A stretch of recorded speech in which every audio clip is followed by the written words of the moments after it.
Yani aje, welcome back to Pamian TV. Like, subscribe, comment and share. Na leo topic ni Patelo, Mauru Gwash, Toxic Really Kali na vitu zenye zimekuwa zikihappen. Kuna hii video nilicheki Patelo akisema that Toxic na Mauru Gwash hawana makwela, ati wanadishi Maruchepe. Hebu tucheki hii clip. Mauru Gwash, wewe ni fala mnono mround. Hata sijui uko na dem ama uko na nini. Wewe hata kuna mtu anaweza kupenda wewe. Labda choko. Uko na Riambes. Tuonyeshe leo, sawa? Wewe na Toxic.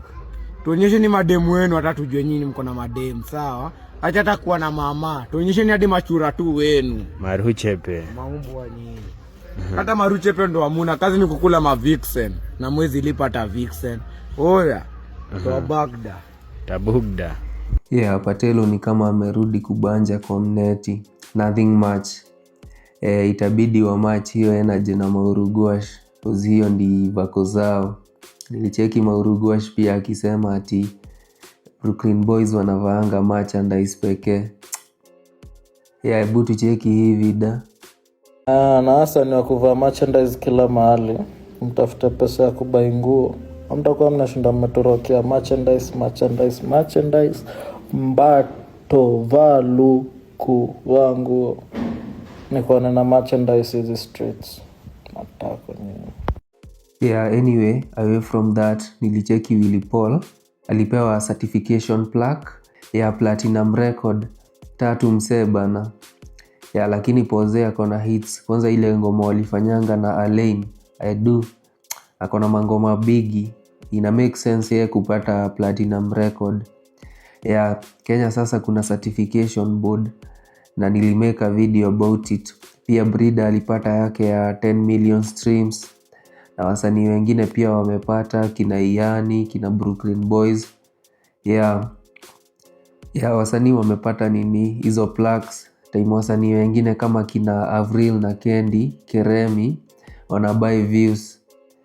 Kuna ngoma inaitwa Confirm ya Kendi iko na 4.6 million views na niko sure mjawahi sikia. Walibuy views. Na pia kuna hii ingine latest ni kama wamebuy views pia, inaitwa Zangu Zangu, iko na 353k, ni ya Kendi, Keremi na Avril. Iko na 353k views in 2 weeks na iko na 152 comments na 1k likes. Hata it makes sense. Anyway, nilicheki Bia na aliperform Afro Nation alongside some big names, kina Burna Boy, kina Tyler. Hiyo ni achievement bigi sana. Na by the way, kitu fani ni vile Sauti Sol bado wana dominate Spotify na hawaja make music for a long time. Ni kama wako na classics bana. Wako na mangoma zenye zinasikizwa daily, zinastreamiwa daily.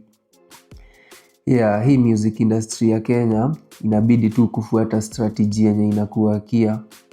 Kama Kolo Blue anajua doba zake ni za TikTok challenge, na akifanya doba zake ana drop challenge na inakuwa banga. But hiyo huwa ina affect creativity. Ukisikiza chorus zake ana try kuzitwist ndo zikuwe nini challengeable kwa TikTok. But anyway, strategy ni strategy.